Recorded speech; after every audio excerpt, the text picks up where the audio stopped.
Welcome back to Bills Nation Daily, and let's talk football like it actually matters. Not preseason fluff, not camp hype. Let's talk real contenders, questionable rosters, and the madness that's brewing in the AFC. Because, folks, this might be the most unpredictable year we've had in a long time. Let's start with something that's been bothering me for a while. This AFC North obsession. Everyone keeps crowning it the toughest division in football like it's gospel. You hear it all the time. That AFC North football, it's hard-nosed, it's gritty, it's the real deal. But let me ask you, when was the last time that division actually lived up to the hype? When was the last time those teams didn't just beat each other up and fizzle out when it mattered most? The Ravens are talented, no question. They've got Lamar. They've got Derrick Henry now. They added DeAndre Hopkins. The defense is fast, aggressive, and stacked with names like Jair Alexander, Marlon Humphrey, Kyle Hamilton. But here's the thing. This team, under John Harbaugh, hasn't done much in the last decade in terms of championships. One ring over 10 years ago. That's it. And they've had loaded rosters, MVP-level quarterbacks, Pro Bowlers all over the field. Still, they haven't even been consistent contenders for the AFC title game. Now, contrast that with Buffalo. Sean McDermott doesn't get the same love, but look at the resume. More championship appearances, more playoff consistency, and he's done it with less overall talent. That's not bias. That's just reality. The narrative's been favoring names over results for too long, and it's about time we acknowledge the imbalance. Now let's talk Bengals. Look, I'm not going to deny that Joe Burrow is elite. He's a top 3 quarterback, no question. Ice in his veins, smart, competitive, and he's taken that franchise from a joke to a genuine threat. But how long can Burrow mask the flaws of that organization? Their defense? Not great. Actually, worse than not great, bottom tier. They couldn't stop anyone last year.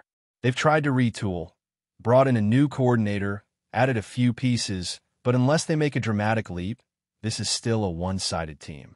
And then there's the coaching. Zach Taylor might be the most anonymous head coach of a good team we've seen in a while. He's not bad, but has he really elevated the roster? Is he the guy you trust when things go sideways? Honestly, he might be one bad season away from serious heat. Now, I'll give them this.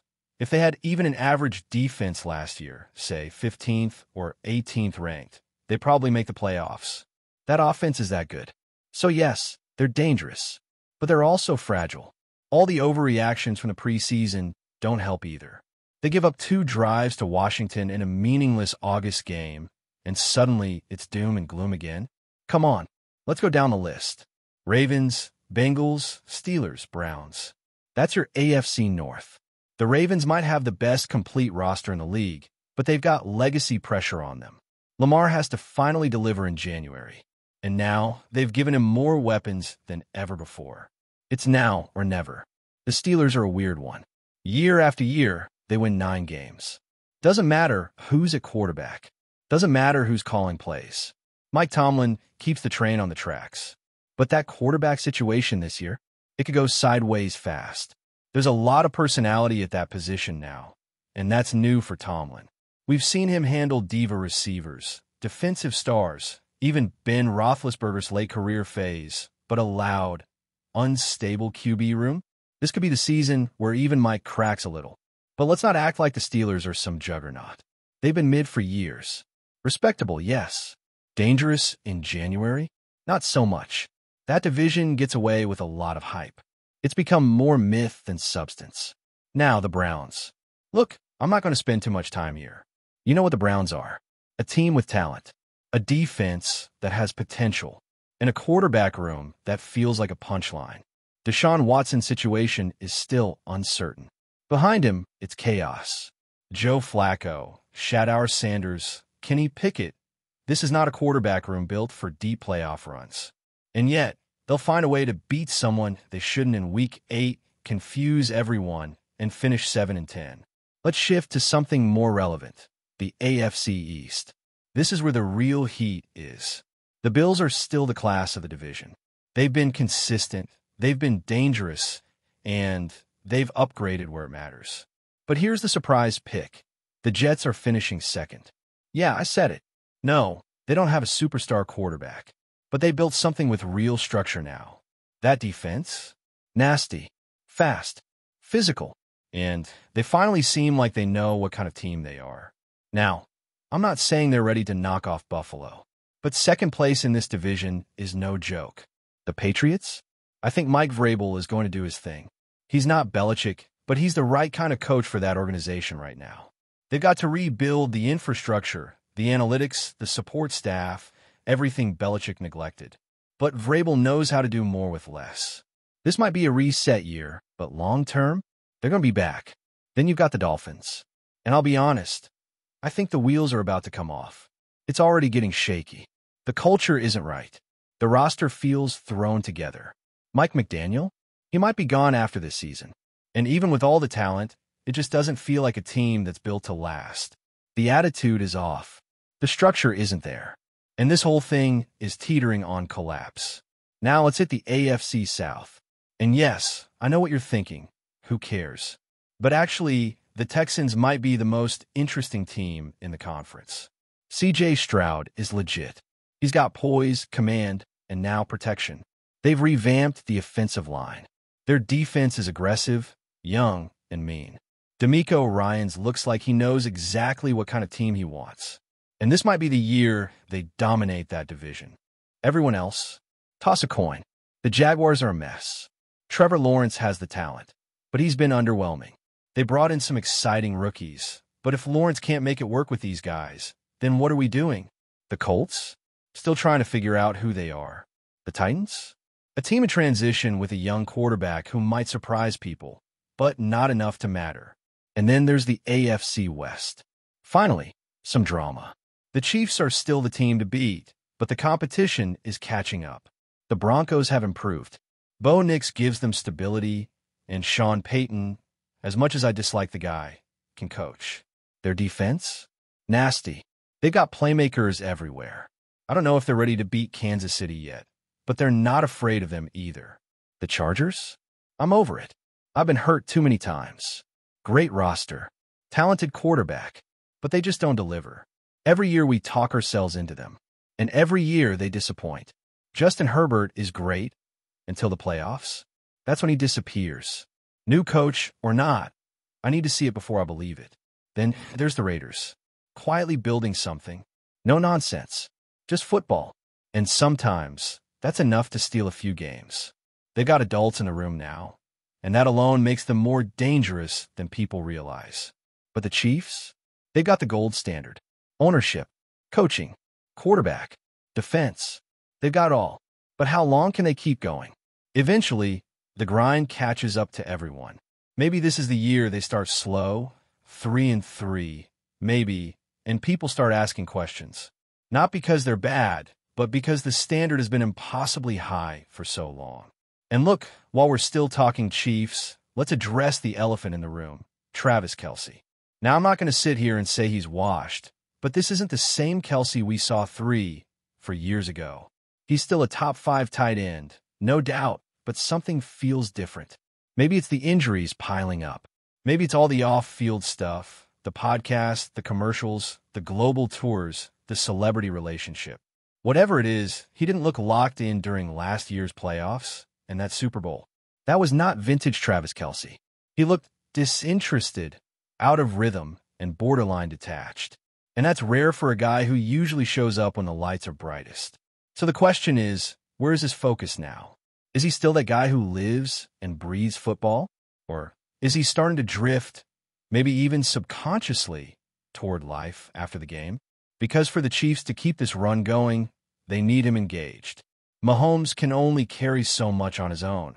And while they've got speed, a lot of speed, you can't replace the Kelce-Mahomes chemistry overnight. Now, speaking of Mahomes, let's not act like he had a perfect year either. He's still clutch, still elite, but he wasn't his usual dominant self for large stretches of the season. Some of that's on the receivers, some of that's on the scheme, but some of that's on him too. And when the competition is catching up, and believe me, they are, there's less room for error. It's not like the Chiefs can just sleepwalk through the division anymore. The margin is shrinking. And now, as they start the year against teams like the Eagles, the Ravens, and even the Lions, all at home, Sure, but still real competition. We'll find out quick if the hunger is still there. If not, don't be shocked if they start slow. The fatigue is real. Winning as much as they have takes a toll. And unlike New England during their dynasty, this team doesn't have Belichick's infrastructure. It's a different kind of machine. Let's swing it back to the Broncos for a second. I know people like to dunk on Sean Payton, and trust me, I've done it too. But you got to give him some credit. He stabilized the mess. Bo Nix wasn't expected to shine the way he did last year, but he did. He wasn't spectacular, but he was consistent. And in that offense, that's all they needed. The defense took care of the rest. And this year, with more continuity, with more pieces, and with an actual identity, they're a real threat. Not Super Bowl level, not yet, but a playoff team? Absolutely. The defense has studs, Patrick Surtain, Baron Browning, Nick Benito, and they brought in some help on the line. That's a group you don't want to mess with. Their biggest weakness last season was maturity, not talent. The way they celebrated that meaningless Week 18 win over Kansas City, that was a red flag. But maybe that's what they needed. A taste, a glimpse. Maybe now they understand what real success actually looks like. Meanwhile, the Chargers are just there. It's like they're stuck in a time loop. Every year we convince ourselves this is the breakout season. Every year we get burned. Justin Herbert puts up video game numbers. They sign some flashy names. They hype up the defense, and then it falls apart. Every single time. Now they've got Jim Harbaugh. Say what you want about him. He wins. He's intense. He's weird. He wears khakis, but he gets results. If anyone can finally flip the culture there, maybe it's him. But it's going to take time. That roster is in transition. And Herbert? You got to shake the empty stats label. Because until he wins a playoff game, until he puts a team on his back when it matters, people are going to keep questioning him. And rightfully so. Let's wrap the West with the Raiders. Quietly, this might be the most under-the-radar team in the entire AFC. No one's talking about them, but they've finally got a grown-up at quarterback and a competent staff. That's huge. They're not elite, but they're no longer a circus either. And when you have that kind of foundation, you could surprise people. Will they win the division? No. But could they steal 8 or 9 games and ruin someone else's season? Absolutely. Now let's shift gears again, back to the AFC South. The Texans, as we said, are the team to watch. C.J. Stroud is the truth. He was thrown into chaos last year. A bad offensive line, key injuries to his top weapons, and yet he held his own. And now he's got a retooled line, Tank Dell and Nico Collins healthy, and an actual identity on offense. The defense? Even better. Will Anderson, Danielle Hunter, Derek Stingley Jr. They're fast, physical, and violent. And D'Amico Ryans? That dude gets it. He's building something sustainable. Because January's coming fast. And when it does, the lights get brighter, the windows get smaller, and all that preseason noise disappears. That's when the real teams show up. Before we dive back in, make sure to hit that subscribe button and give this video a thumbs up. Your support helps us keep delivering the latest Buffalo Bills updates straight to your screen. And hey, don't hold back. Let us know your thoughts on today's news down in the comments. The latest whisper circulating in the world of American football involves none other than Bruce Smith, the legendary defensive end and Hall of Famer, who has apparently voiced strong criticism toward the Buffalo Bills, the very franchise where he cemented his legacy as one of the greatest to ever step on the gridiron. According to insiders close to the matter, Smith has reportedly expressed frustration with what he perceives as a lack of consistency, discipline, and leadership within the current roster, particularly on the defensive side of the ball, a unit that he once commanded with dominance and relentless energy. The words attributed to Smith have not been officially released in a direct statement, but those familiar with the situation insist that his observations were made with a heavy heart, since his relationship with the city of Buffalo and the fan base has always been one of deep loyalty and mutual admiration. Fans, however, are divided. Some agree with the legendary figure, believing his critique is a form of tough love designed to inspire improvement, while others feel betrayed by the blunt tone of his remarks, suggesting that such public criticism only adds unnecessary pressure to a team already under the microscope during a challenging season. What makes this entire episode even more intriguing is the timing of the comments. as the Bills continue to face questions about their defensive identity in the aftermath of several high-profile losses that have left analysts scratching their heads about the team's long-term direction. Smith, who built his career on disrupting offensive lines and shattering opposing quarterbacks, has reportedly drawn parallels between his era and the current squad, lamenting what he views as a decline in toughness, physicality, and pride in wearing the Bills uniform. For a player who symbolized resilience during Buffalo's historic 4 consecutive Super Bowl appearances, his alleged disappointment resonates with an entire generation of fans who still view him as the embodiment of the franchise. The narrative around his remarks is complicated, because while they highlight valid concerns about execution and accountability, they also risk creating rifts between past legends and present leaders, a dynamic that teams often struggle to balance. The Bills organization has remained silent on the matter, refusing to either confirm or deny the statements, which only adds fuel to the speculation and magnifies the sense of mystery around Smith's true intentions. Behind closed doors, there is speculation that Bruce Smith's criticisms are less about negativity and more about lighting a fire under a team that he still cares about deeply, as he has always maintained a visible presence at alumni events, charity initiatives, and mentoring opportunities for younger players. People who know Smith personally insist that his comments should not be seen as an attack, but rather as a reflection of his enduring passion for excellence and his unwillingness to settle for mediocrity in a franchise he once represented with such pride. Critics, however, argue that by allowing his frustrations to surface in such a blunt manner, Smith risks alienating the very athletes he seeks to inspire, creating an atmosphere where younger players may feel unfairly compared to a golden era that is difficult to replicate in today's NFL. The evolving culture of the league, with its emphasis on speed, analytics, and roster turnover, often contrasts sharply with the hard-nosed mentality of the past, and this clash of perspectives may lie at the heart of the controversy. Yet for Buffalo fans, the central question remains whether Smith's voice, as iconic as it is, helps push the team forward or simply deepens the divide between past glory and present struggles. Reactions from the football community have been nothing short of electric, with analysts, former players, and even rival fan bases weighing in on the possible impact of Bruce Smith's stance. Some sports commentators have argued that his voice carries an authority that few can question, and if anyone is entitled to challenge the team, it is the man who still holds the all-time sack record in the NFL. Others caution that nostalgia can be dangerous, as comparing eras often ignores the evolution of the sport, the changes in rules, and the increased parity across the league, making it unfair to judge today's Bills by the same standards that defined Smith's time. Nevertheless, social media has erupted with heated debates, with supporters of Smith praising his courage to speak uncomfortable truths, while detractors accuse him of undermining the coaching staff and creating unnecessary drama. The fact that Buffalo remains a team with Super Bowl aspirations only heightens the stakes, because every word from a figure of Smith's stature becomes magnified under the national spotlight. This situation has turned into more than a comment. It has become a cultural flashpoint about legacy, expectations, and the enduring power of a legend's voice. As the story continues to develop, what remains undeniable is that Bruce Smith's name carries a weight that cannot be ignored, and whether intended or not, his criticism has already shifted the conversation around the Buffalo Bills' current trajectory.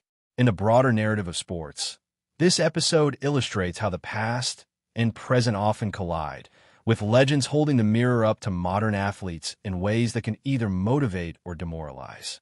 The Bills, now at a critical juncture in their season, will need to decide how to respond, whether by internalizing the challenge and proving their critics wrong on the field, or by brushing off the remarks as just another external distraction.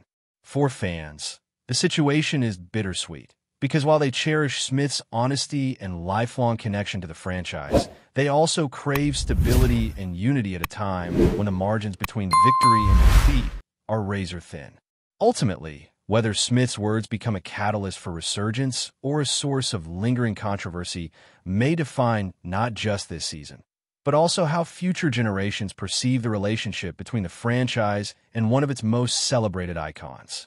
The burbling rumor has become a roaring debate, And the final answer will likely come only when the Bills step onto the field and prove, once again, whether they can live up to the immense expectations that follow them everywhere. That's a wrap for now.